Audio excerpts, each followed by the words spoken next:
El objetivo de la clase de hoy es estudiar sobre Shavuot, que viene ahora dentro de poquitito. Esta presentación en particular tiene dos partes. Una parte es una parte como si fuese técnica, de cuál es la historia concreta de cómo fue Shavuot, cómo fue la entrega de la Torá, qué es lo que pasó.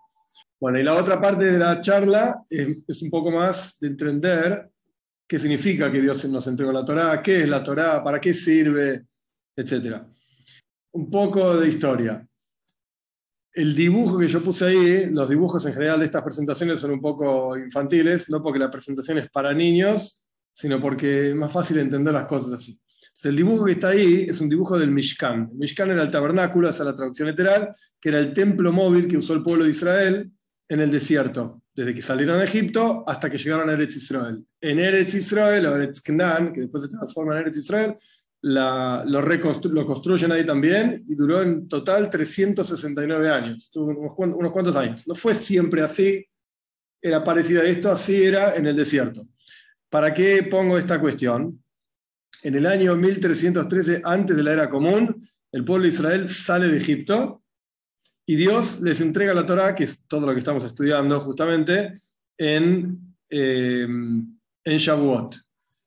Después de la entrega de la Torá, Dios les manda, es una discusión entre nuestros sabios, no importa los detalles, Dios los manda a construir justamente este Mishkan, que de vuelta es un templo en donde se revela la presencia de Dios, caía un fuego del cielo y comía las ofrendas, y era un lugar especial. Y esto es, digamos, un año después de la entrega de la Torá. ¿Cómo fue toda esta cuestión de salir de Egipto, construir el Mishkan, etc.? Este mapa que está ahí es una posibilidad sobre dónde estaba el monte Sinai. No es la única opinión, nadie sabe realmente dónde está, es una opción y es una posibilidad. Ahí aparece, si ven el fondo del mapa, digamos, Sinai. Abajo de todo en el mapa, Sinai lo ven en el final de la península del Sinai, justamente, que se llama así hoy en día también. Hay opiniones que dicen, ven donde dice Land of Midian, la tierra de Midian, donde está Arabia. Pero hay opiniones que dicen que en realidad el monte Sinai estaba ahí en la puntita, digamos, en algún lugar por ahí. Y hasta el día de hoy hay un monte en ese área que está prohibido llegar. No se puede sacar fotos, no se puede entrar. El gobierno, digamos, de Arabia Saudita prohíbe llegar ahí. Y las fotos que hay de ese monte, obviamente cuando uno busca en internet y Wikipedia, etc., hay que ver si es verdad o no. Yo no lo sé. Pero lo que hay de ese monte, lo que se dice es un monte que es todo desértico, obviamente la zona es desértica, con color arena así, medio amarillento, medio marrón, excepto la parte de arriba del monte, toda negra. Nadie sabe ni por qué, ni para qué, ni qué pasó, ni qué no pasó, pero hay quienes dicen que el monte Sinai está de vuelta al final de la península del Sinai o del otro lado de este agua. El 15 de Nisan el pueblo de Israel sale de Egipto, es la fiesta de Pesach, y ahí también unos días después aparece la apertura del mar de los juncos o mar de juncos. Hay quienes dicen que Red Sea, ¿por qué le pusieron mar rojo? Porque en realidad era Reed en inglés, Red Sea, con que juncos o una cosa así. Y nada, algunos se equivocó y tradujo mar rojo y quedó ahí, qué sé yo, el pueblo judío cruzó el mar rojo. El mar rojo está de otro lado, pero no importa. Por eso le puse el mar de los juncos o de juncos. 49 días después de Pesach, que esa es la famosa cuenta del Omer, que ahora estamos en medio, finalizando la cuenta del Omer, el pueblo de Israel fue durante todos esos días avanzando hasta llegar a donde es el monte Sinai. Ahí se ve el caminito, digamos, en rojo, Goshen, al norte de lo que es Egipto. Esto sí se sabe básicamente, es donde el pueblo de Israel vivía, que era la mejor tierra para el ganado. Esto está en la Toira también, es algo claro, digamos. Y de vuelta, el pueblo de Israel viajó o al final, al sur de la península de Sinai, o incluso del lado de Arabia Saudita, preparándose para recibir la Torá. El primero de Sivan, o sea, 15, más o menos, 15 días del mes de Nisan, todo el mes de Iyar, más 6 días del mes de Sivan, ahora vamos a ver, paciencia, el pueblo de Israel estuvo viajando. Llegan a la base del monte Sinai el primero de Sivan. Ese día Dios no les dijo nada, no les pidió nada, el Talmud dice que estaban muy cansados por todo el viaje, etc. Entonces, básicamente ese día no hubo instrucciones. En los otros días, ahora vamos a ver una serie de diapositivas, una tras de la otra, montones de cosas fueron pasando, hasta que en la práctica, el 6 de Sivan, pasó Shavuot. Paréntesis, antes de seguir adelante. No es tan simple decir el 6 de Sivan es Shavuot. Sí, está bien. Para nosotros es muy simple porque tenemos un calendario organizado, armado, que esto surge alrededor del año 400, 300 de la era común, peso más, peso menos, con un personaje que se llamó Hillel, que no tiene nada que ver con el Hillel antiguo que todo el mundo conoce, de las historias de Hillel y qué sé yo, Hillel y Shammai. No, este era el Hillel II, que junto con un grupo de gente armó el calendario judío que tenemos hoy en día. Y de manera tal que Shavuot siempre cae el 6 de Sivan. Buenísimo, pero originalmente no era así. Shavuot podía caer el 5 de Sivan, el 6 de Sivan o el 7 de Sivan. Y el Talmud discute, es una discusión larga, si el original fue el 6 de Sivan o el 7 de Sivan. Nosotros vamos a ir con la opinión que dice 6 de Sivan para simplificarnos la vida. No hay por qué complicarse, porque es un estudio complejo, hay que verlo en el texto mismo, etc. Bueno, el primero de Sivan entonces, el pueblo de Israel llega al monte Sinai, Dios no les dice nada, etc. El 2 de Sivan, Moshe sube al monte Sinai. Y Dios le da una serie de instrucciones. Lo primero que les dice es, por eso yo puse un cofre ahí con monedas de oro, qué sé yo, lo primero que dicen es, ustedes serán para mí un segula, un pueblo atesorado, ustedes serán mi tesoro, y serán una nación de sacerdotes. Que no quiere decir que somos todos sacerdotes, no, de ninguna manera yo no soy sacerdote y ustedes creo que tampoco son sacerdotes. Sino lo que significa es, en este sentido, Kohanim importantes. Para mí ustedes van a ser gente importante, gente que yo los aprecio y son importantes. Esto es lo que pasa al 2 de Sivan. Moshe baja y le dice a la gente, señores, Dios dijo esto. ¿Qué les parece? La gente dijo, bien, vamos para adelante, haremos. Más adelante va a aparecer haremos y escucharemos, pero después lo aprendemos esto. Bueno, nos parece bien. Esto fue el 2 de Sivan. 3 de Sivan. Moshe vuelve a subir al monte Sinai. O sea, subir y bajar todos los días. Moshe vuelve a subir al monte Sinai y le dice a Dios, ok, la gente dijo que le pareció bien. Nuestros sabios se preguntan, Dios no sabe las cosas, Dios sabe todo. Ya escuchó, digamos, lo que la gente dijo, no necesita que Moshe vaya y venga diciéndole los mensajes de la gente. Y lo que nuestros sabios responden es, mira, es Derech Eretz, es correcto y es adecuado que si te mandaron con un mensaje, vuelvas con la respuesta del mensaje, a pesar de que el mensajero ya sabe, el que envía, digo, no el mensajero, el que envió el mensaje, Dios ya sabe, pero no importa. Entonces Moshe sube al monte Sinai, 3 de Sivan, la gente dijo que sí, está todo bien, entonces Dios le dice a Moshe, ¿qué onda? ¿Cómo va a ser esto? Muchachos, prepárense para lo siguiente. Punto número 1, voy a aparecerme en una nube arriba del monte Sinai, así que no se asusten, y la gente, me va a escuchar a mí hablar con vos. Que en la práctica esto ocurrió y es uno de los fundamentos, valga la redundancia, fundamentales del judaísmo. Que si después me olvido de mencionar esto, hágame acordar. La gente va a escucharme a mí, dice Dios, ¿no? Hablar con vos y por eso siempre van a creer en vos. Ahora explico esto. Y después vas a ser el intermediario para recibir las leyes. Yo voy a charlar, voy a explicarte a vos y vos le vas a explicar al resto del pueblo. Moshe baja del monte Sinai, de vuelta, todo dentro del tercero de Sivan, 3 de Sivan, y le dice esto a la gente, y a la gente no le gustó. ¿Cómo es esto? El lenguaje de nuestros sabios es Retzaineinu lirois es malkeinu. Nosotros queremos saber al rey, queremos verlo cara a cara. ¿Qué es esto de que vos vas a ser intermediario? ¿Y qué vamos a escucharlo a Dios hablar con Moshe? No me gusta esto. Queremos ver a Dios. Este plan que Dios plantea no va, dice la gente. No nos gusta, esto no puede ser así. Ahora vamos a ver en un minutito qué pasó el 4 de Sivan, pero antes de olvidarme quiero mencionar algo de esto de la gente me escuchará hablar contigo. La raíz y fundamento del judaísmo es Matán Torá, es la entrega de la Torá, es todo este evento que nosotros estamos estudiando. Es el único evento en toda la humanidad, en toda la historia, en donde Dios se reveló a un pueblo entero, y todo el pueblo lo vio. Hombres, mujeres, niños, viejos, jóvenes, no importa. Eran todos iguales en ese sentido. No hay en toda la historia y en todos los pueblos otro relato igual a este. No hay. Hay relatos en donde vino un tipo y dice, yo vi la luz, yo vi a Dios, síganme a mí, yo sé lo que hay que hacer. De estos hay un montón. De hecho, hay montones de religiones, cientos, en plural, de religiones dando vueltas por el mundo. Y todas basadas en ¿qué? En que un tipo, una tipa, es lo mismo, dice que vio, dice que profetizó, sarasasas. El único pueblo que tiene un relato como nosotros tenemos, somos nosotros, nada más. Y lo interesante, esto se puede hacer una clase solamente de esto, porque es muy interesante el tema, por lo menos a mí me interesa,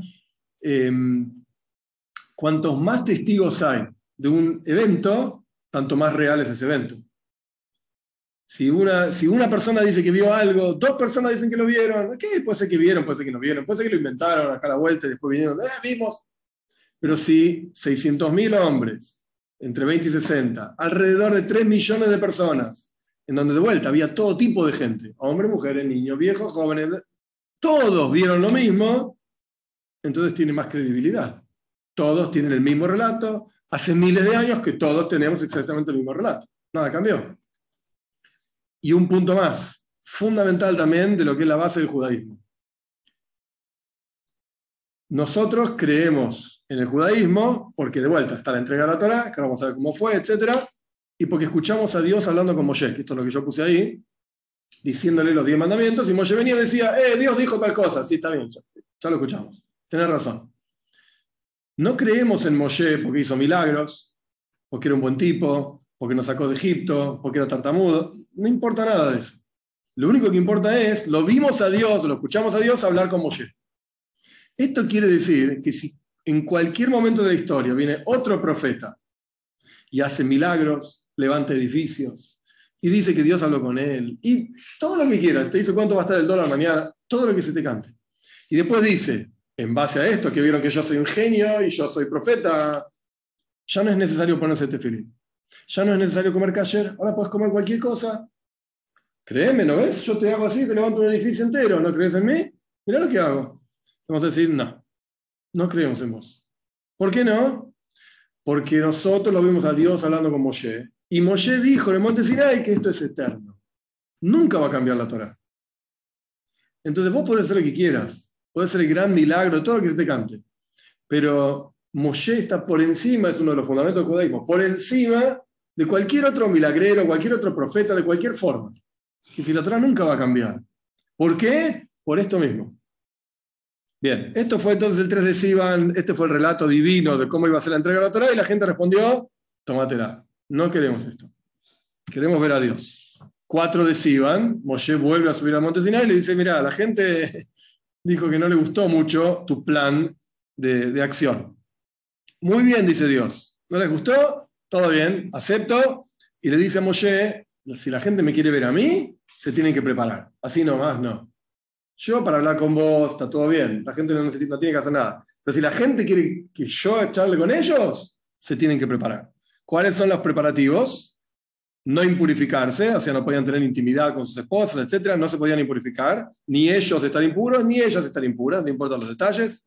Tenían que lavar sus ropas, o sea, ir a la mikve, prepararse, digamos, purificarse.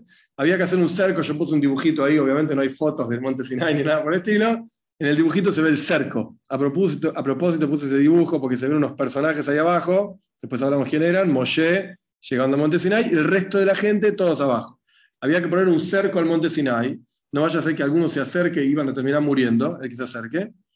Y y Dios le dijo a Moshe, bueno, mira, durante la entrega de la Torá va a sonar el shofar. Cuando termine de sonar el shofar, la santidad en el monte Sinai no va a estar más. La gente se puede acercar, pueden pasar el cerco, tocarlo, no pasa nada. Pero durante el proceso de la entrega de la Torá, que no se acerque ninguno. El que se acerca, va a morir automáticamente. Estos son los preparativos que Dios le dice a Moshe. Moshe baja y le transmite esto al pueblo, señores, prepárense. Este punto que voy a decir ahora, nuestros sabios discuten exacto cómo fue. No voy a entrar en los detalles de la discusión, no tiene sentido. Moshe le dice a la gente algunas de las mitzvot, algunos de los preceptos. Moshe escribe un Sefer Torah. Todo esto pasó en un día, así que no me pregunten ni cómo lo hizo. Hoy en día, para escribir un Sefer Torah necesitas un año más o menos. De un tipo dedicado casi todo el día a escribir nada más. ¿Cómo hizo Moshe? No sé, no pregunten, no tengo idea. Moshe escribe entonces un Sefer Torah desde el comienzo hasta ese momento. Dictado por Dios, por supuesto, y estas son algunas de las leyes que Moshe le dice al pueblo de Israel: Shabbat, cuidar de llaves, para Dumas la vaca roja, de purificarse, etcétera, por impureza de muertos, y leyes de cuestiones económicas, de cuestiones financieras, de robos, etcétera, etcétera. Esto es lo que pasa el 4 de Sivan. 5 de Sivan. Mientras estaban abajo, Moshe construye un altar grande y 12 altares chiquititos, uno para cada tribu. Un altar son un montón de piedras una arriba a la otra, donde hacían sacrificios. Los primogénitos, que entre paréntesis eran los sacerdotes, en aquella época no había Kohanim, toda la cuestión de elegir a Aarón como Cohen pasa después, mucho más adelante en la Toira. Los primogénitos eran los sacerdotes en esa época, ofrendan sacrificios en esos altares, y Moshe recibe la sangre de los sacrificios en unos recipientes, 2 recipientes. Moshe salpica la sangre de uno de los recipientes en el altar y le lee al pueblo de Israel qué es lo que escribió desde Bereshit. De vuelta, todo esto es el 5 de Sivan. Si vos te sentás ahora a leer la Torá, Bereshit, Bara, Elohim, y empezás a leer, no sé cuántas horas vas a tardar hasta que llegues a Parshas Israel, que es lo que está ocurriendo ahora, el momento de la entrega de la Torá. Pero esto es lo que cuentan nuestros sabios, y Moshe, digamos, pregunta a la gente, bueno muchachos, ustedes hicieron y van a hacer todo lo que charlamos, ahí donde la gente dice, Naaseh Benishma, sí señor, vamos a hacerlo y vamos a entenderlo. Yo agregué ahí, que esto es una historia larga en sí misma, que nuestros sabios cuentan en el Talmud que antes de la entrega de la Torá, Dios repartió la Torá, o no repartió, llevó, digamos, paseó la Torá por otros pueblos. Por ejemplo, el pueblo de Ishmael, que es lo que dicen, no se sabe exacto si es la fuente de los musulmanes hoy en día o no, etc. Por ejemplo, Moshe les ofreció la Torá a ellos y ellos preguntaron, bueno, ¿qué está escrito en la Torá? Y Dios dijo, no se puede robar. No.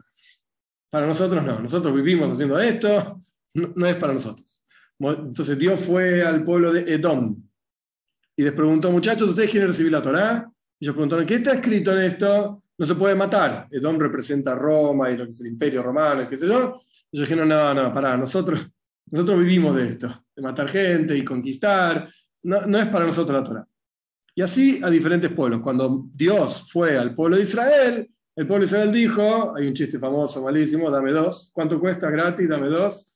El chiste es malo igual. Haremos y escucharemos. No preguntamos qué está escrito ahí. Lo único que dijimos fue, dale, vamos a hacer lo que está escrito ahí. Y después lo vamos a entender. Porque si no lo puedes entender, entonces tampoco lo puedes hacer. Bien, pero la base es, en Hasidut se llama Kabbalah Soy, la aceptación del yugo del cielo. Vamos a hacer lo que está escrito ahí, no importa. La gente, esto es lo que dice la gente, Hashem manda 600.000 ángeles con 2 coronas para cada persona. Cada individuo del pueblo de Israel tenía 2 coronas, uno por Naaseh y otro por Nishma, uno por Haremos, otro escucharemos. Después en la práctica se sacan estas coronas, no están más. Y como habíamos dicho antes que Moshe separó la sangre en 2 recipientes, Moshe salpica la sangre del otro recipiente sobre la gente.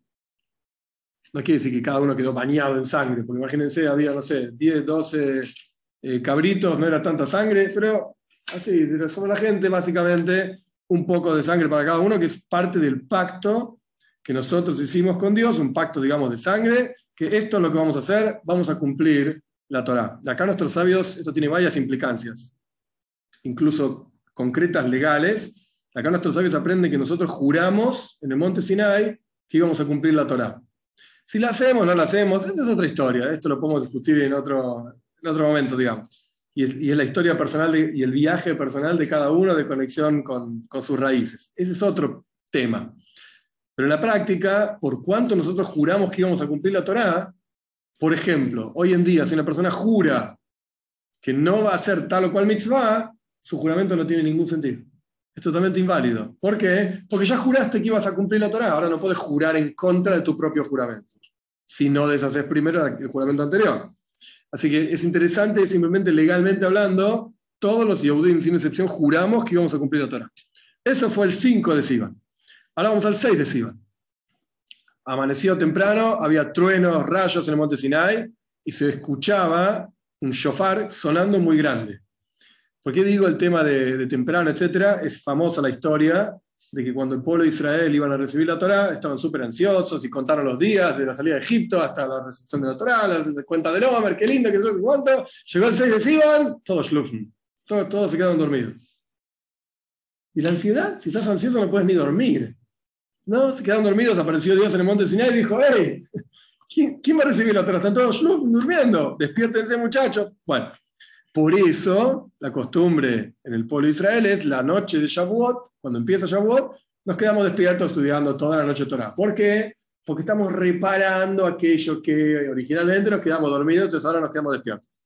Esa es la historia que nuestros sabios cuentan.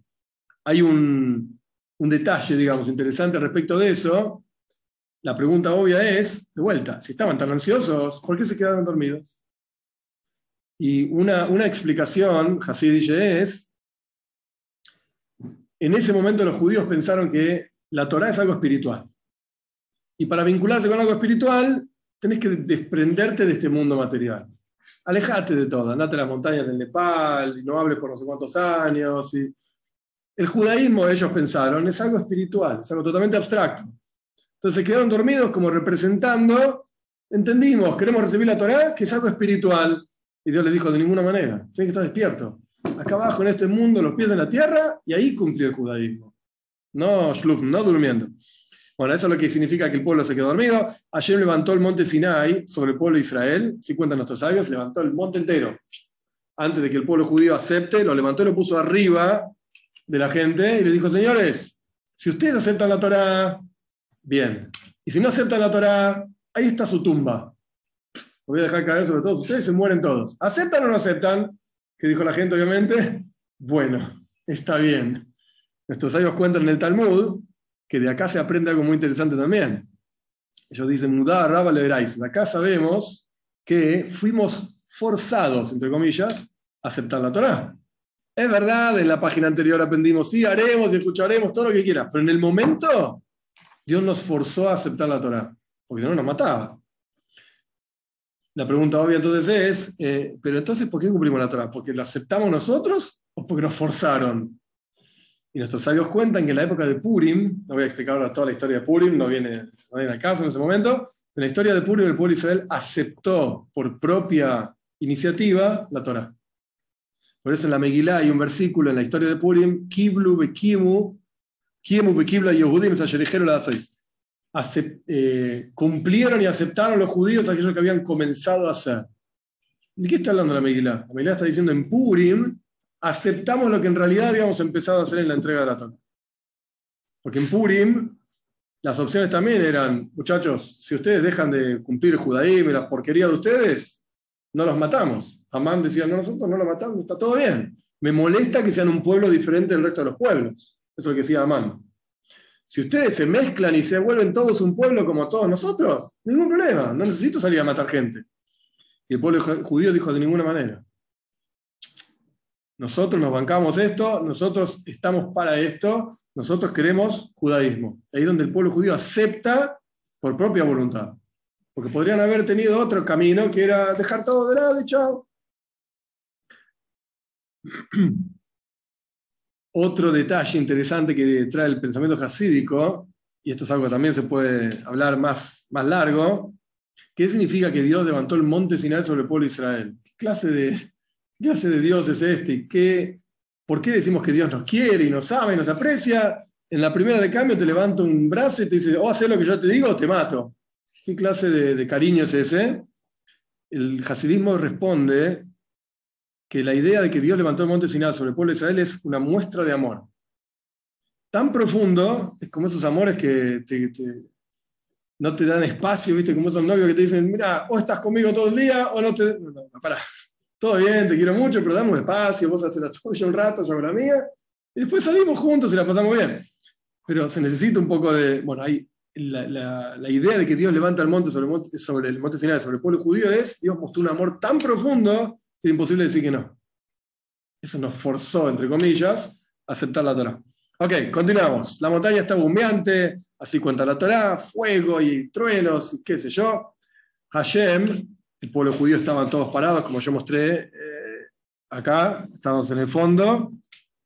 Hashem lo llama a Moshe de adentro de la montaña, y esto lo escuchamos todos, y le dice, bueno, acércate, vení más cerca, entrá dentro de la montaña. Moshe le dice a la gente de una vez más, muchachos, no se acerquen, si se acercan no me hago responsable, etc. Y Dios le dice, bueno, entrá en la nube, Hoishesh Anan Barafel, así dice la Torá, oscuridad, nube y nubarrón, una cosa así. Ahí aparece Hoishesh Anan Barafel, para que Dios en la práctica entregue la Torá. Paréntesis, para tener idea. No sé si vieron alguna vez, antes de rezar la midá, el rezo de Pi uno da 3 pasos para atrás, 3 pasos para adelante. ¿Por qué? Son estos 3 pasos. Joye, Hanan, Rafael. Para acercarte a Dios, tenés que pasar por estos 3 niveles. En el Kadish también. Kadish también, cuando uno dice Shalom Bimbrahim, uno se gira, va para atrás. Sí, exacto. Que es como retirándose de estar frente al rey. Una cosa así. Como Moshe saliendo de estos 3 niveles de oscuridad, nube y nubarrón. Estos sabios cuentan montones de historias sobre la entrega de la Torá. No había sordos, no había ciegos, todo el mundo vio, todo el mundo escuchó, nadie estaba enfermo. Eso fue el 6 de Sivan. En el momento mismo de la entrega de la Torá, así cuentan nuestros sabios, el mundo entero estaba en silencio, ni un ruidito, ni nada, para que nadie piense que hay otra cosa excepto Dios. Y Dios dijo los 10 mandamientos. Esto fue lo único que dijo. Primero dijo todo junto. Es decir, obviamente no lo puedo reproducir porque no soy Dios, pero todas las letras y palabras de los 10 mandamientos, una pegada arriba de la otra, todas juntas. No sé si conoces un poco de computación, podés transmitir datos en serie o en paralelo. Si vos transmitís en serie es como todos hablamos. Digo primero A, después B, después C, una letra después la otra. No puedo decir 2 palabras a la vez. En paralelo es toda la información junta, toda a la vez. Bueno, Dios habló en paralelo, cosa que ningún oído puede entender ni escuchar. Obviamente escuchamos y no entendimos nada, porque no, es como si fuesen 2, 3 personas hablando a la vez, una sola persona diciendo lo que dirían 2, 3 personas hablando a la vez, o 10 personas, los 10 mandamientos todos a la vez. No se entiende nada. Entonces después Dios, primero dijo eso, como diciendo, mira muchachos, esto es todo, esta es la esencia, te la inyecto adentro tuyo y está. Ahora, para que la entiendas, Dios dijo los primeros 2 mandamientos nada más. Yo soy Dios tu Señor, es el primer mandamiento. No tendrás otros dioses, o sea, la prohibición de idolatría. Ese es el segundo mandamiento. Cada palabra que Dios decía, la gente moría, todos, porque era demasiado fuerte, y Dios los revivía a todos. Paréntesis, interesante. Hay una sola, de cientos de religiones que tienen un relato parecido al nuestro. Que son, no sé si escucharon hablar de los Hare Krishna.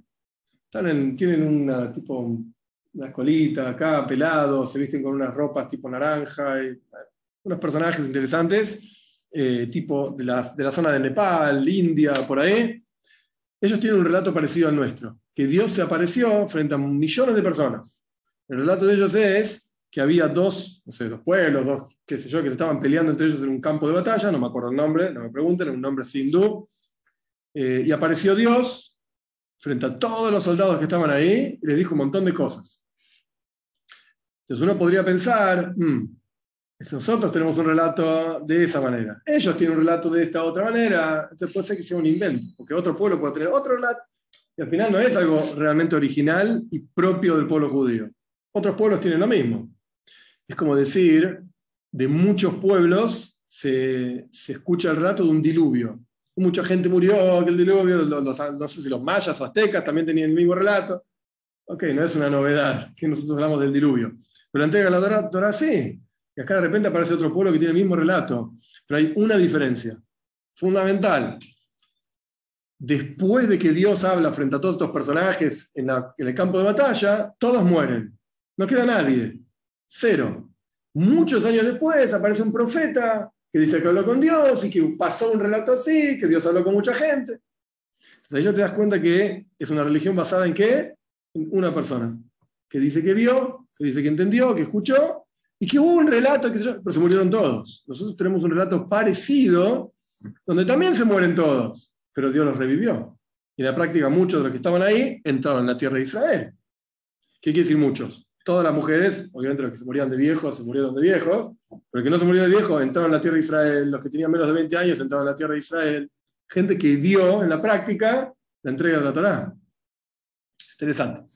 Bueno, la gente estaba tan asustada cuando escucharon los truenos, la voz de Dios, etc. Le dijeron a Moshe, ok. Y originalmente pedimos ver a Dios y nos pareció que esto iba a ser interesante. Esto es too much, es demasiado, no lo podemos aguantar. Así que, ¿sabes qué? Vos andá a hablar con Dios y nosotros vamos a escuchar lo que vos tengas para decir. Entonces, los 2 primeros mandamientos los escuchamos directamente de Dios. El resto los escuchamos a través de Moshe. escuchamos a Dios hablando con Moshe, y Moshe venía y decía, Dios dice esto y aquello.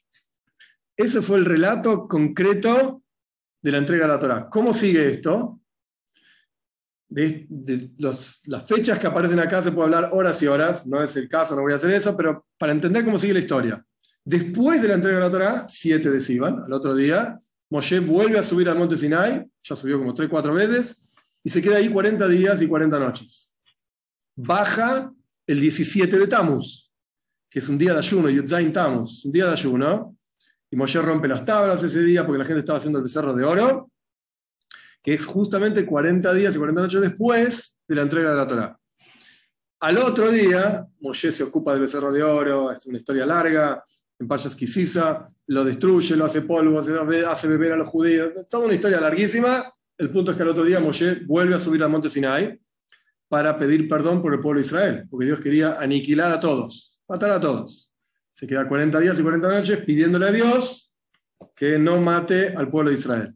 Ahí está la historia famosa que Moshe le dijo a Dios, perdón, si los matás, bórrame a mí de tu libro, no me interesa, qué clase de líder soy yo, que no puedo ni estar por mi gente, le vas a matar y qué sé yo. Y Dios le dice, no, entonces no borra a nadie. Bueno, el punto es que a partir de ahí, todos los que vieron, no todos, perdón, muchos de los que vieron ese relato no entran a la tierra de Israel, después hay otro relato de los espías, no importan los detalles ahora. El punto es que 18 de Tammuz, 40 días más, Moshe baja el 1 de Elul, que es un mes especial, mes de Teshuvah y qué sé yo. ¿Por qué?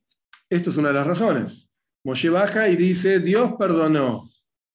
Dijo que no los va a matar. Pero ahora nos quedamos sin tablas.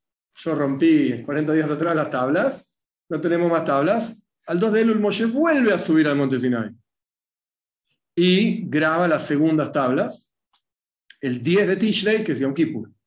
El día de Tishrei, Moshe baja con las segundas tablas, y no solamente las segundas tablas, sino toda la Torá oral también, que incluye el Talmud, las leyes, las Agadot, un montón de cosas que con las primeras tablas no habían sido entregadas. Nuestros sabios cuentan que Dios entregó las tablas y la Torá hasta el libro de Yoshua, la primera vez. Y después entregó todo el Tanaj entero, digamos, todo el texto entero. Y después, el 1 de Nisan, por eso así había empezado la presentación. Después de todo este proceso de la entrega de la Torá, etc., casi un año después, entero después de esta historia, el pueblo judío hace el Mishkan. Es toda una discusión entre nuestros sabios cuándo dijo Dios que hay que hacer el Mishkan. Si antes de la entrega de la Torá, si después de la entrega de la Torá, okay, eso se puede discutir. La cuestión es que en la práctica la construcción pasa casi un año después de que Dios entregó la Torá. Y con esa construcción de Mishkan, nosotros, digamos, sabemos, certificamos que Dios nos perdonó. Porque el Mishkan lo que representaba era justamente el Mishkan es de Shohen, que reside la presencia de Dios entre nosotros. Bien, esta es la historia de la entrega de la Torá. Ahora bien, un poquitito de algo por detrás de la historia, digamos. ¿Qué representa la entrega de la Torá? ¿Qué significa en sí la entrega de la Torá? Nuestros sabios cuentan, yo puse un mapita ahí, América, pero es simplemente una representación, que había dos reinados, ellos lo llaman Suria y Romi. ¿Okay? Los habitantes de Suria, que estaban en el sur, no podían ir a Roma, que estaba en el norte. Los habitantes de Roma no podían ir a Suria, que estaba en el sur. Había una desconexión total entre estos dos, digamos, estados o lugares, lo que sea. En un momento, los reyes o el rey, lo que sea, deshace ese decreto y los habitantes del norte podían ir al sur, los habitantes del sur podían ir al norte. Eso es lo que cuentan nuestros sabios como ejemplo. ¿Qué representa eso? Antes de la entrega de la Torá, había un decreto de desconexión total entre el mundo material y el mundo espiritual. Algo que yo haga acá no necesariamente va a tener un efecto duradero arriba. O algo que pase arriba no va a tener un efecto duradero acá abajo.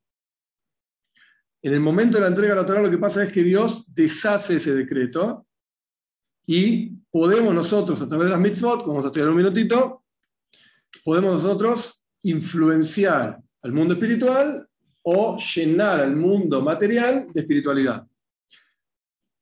Justamente esto es el aroma y el aceite. Nuestros sabios cuentan, hay un paso que en versículo en Shira Shirim, Lereach Shmaneja Toivim, hay una parte que me estoy saltando, Shemen Turak Shemeja. El Shira Shirim, el cantar de los cantares, es toda una especie de poesía muy linda entre hombre y mujer, que en realidad es entre Dios y el pueblo de Israel, o el pueblo de Israel y la Torá, pero está planteada como un hombre y una mujer. Entonces, no me acuerdo ahora si es ella, ¿ya? Debería ser ella que le dice a él, tu perfume, todo así muy poético, ¿sí? Tu perfume es muy rico, muy lindo perfume, y tu aceite es aceite vertido. Ok, lindo versículo que le dice ella a él, como diciéndole eso es re lindo y qué sé yo, qué sé cuánto. Nuestros sabios sacan de ese versículo que hay una diferencia fundamental entre las mitzvot, como eran antes de la entrega de la Torá y como son después de la entrega de la Torá. Antes de la entrega de la Torá, las mitzvot eran como perfume, como el aroma. Ahora explico qué significa esto. Después de la entrega de la Torá, las mitzvot son como aceite. ¿Qué es el perfume? ¿Qué es el aroma? El aroma es una expresión de una cosa, pero no es la cosa. Es el olor solamente, el aroma de esa cosa. Y el aceite es la cosa propiamente dicha. Entonces, cuando nuestros patriarcas, antes de la entrega de la Torá, cumplieron una mitzvah, esa mitzvah no tenía capacidad para imbuir, llenar al mundo material de Kedusha. Nuestros sabios cuentan, yo no me acuerdo si lo puse o no. No. Nuestros sabios cuentan sobre Jacob. Jacob Avinu, hay toda una historia larga que no importa el detalle, él multiplicó el ganado de Labán, de su suegro, a través de unos palos que hizo, que los puso de diferentes colores, y que yo, es una historia interesante.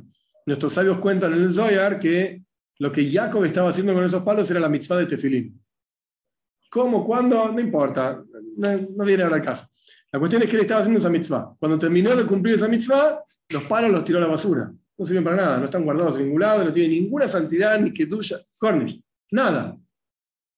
Hoy por hoy, si vos tenés un tefilín, no se puede tirar al piso, tenés que tratarlo con cuidado, tiene un montón de kedusha, digamos, de santidad. Entonces, ¿qué diferencia hay entre los palos de Jacob, que eran los tefilín, y nuestros tefilín de hoy en día, que sí tienen santidad? La diferencia es justamente esto. Cuando Jacob cumplió una mitzvah, por cuanto la Torá no fue entregada, esa mitzvah no llenaba el mundo de kedusha. Quedaba ahí en los mundos espirituales y Jacob logró no sé qué cosas y nada más. Después de la entrega de la Torá es la cosa misma. Dios mismo se ingresó, digamos, se enchufó en la Torá, se inyectó en la Torá, y nosotros tenemos acá la capacidad de llenar el mundo de Kedusha. Justamente esto es la idea, digamos, final. A partir del momento de la entrega de la Torá, a partir de Shavuot, lo que pasa es que podemos realmente cumplir la misión por la cual Dios crea el universo entero. Estos sabios dicen que Dios tenía ganas de tener una morada aquí abajo en este mundo. Esa es la razón por la cual creó el mundo entero. Pero para eso nosotros tenemos que poder tomar el mundo y santificarlo. Cumpliendo una mitzvah, diciendo una brajá, bueno, cumpliendo en general los preceptos de la Torá. Pero siempre y cuando, de vuelta, podamos tomar algo físico y cambiarlo. Agarrar cuero de vaca y transformarlo en tefilín, transformarlo en un sefer Torah. Y que deje de ser un cuero de vaca, no tiene nada de malo la vaca, pero no tiene santidad tampoco. Entonces esta es la idea del concepto, digamos, más profundo de la entrega de la Torá. Es el momento a partir del cual nosotros como pueblo realmente podemos cumplir nuestra misión. Hasta antes de la entrega de la Torá podíamos ser buena gente, hijos de Abraham, Isaac y Jacob, especiales, todo lo que quieras. Pero no podíamos realmente llevar adelante la razón por la cual Dios creó el universo, que es tener una casa acá abajo. Como dice acá, hacer el mundo material un recipiente para la presencia de Hashem. Bueno, esto se hace a través de cumplir los preceptos, la Torá, etcétera, mitzvot. Esta es, digamos, la esencia, o por lo menos uno de los conceptos esenciales de lo que significa Shavuot. ¿Qué es lo que festejamos en Shavuot? Bueno, festejamos que nos dieron, por así decir, como el certificado. Bueno, toma, acá tenés la fuerza y la energía para hacer lo que yo originalmente quería que hagan. Hasta Shavuot, hasta antes de Shavuot, no teníamos esa capacidad, no teníamos esa posibilidad.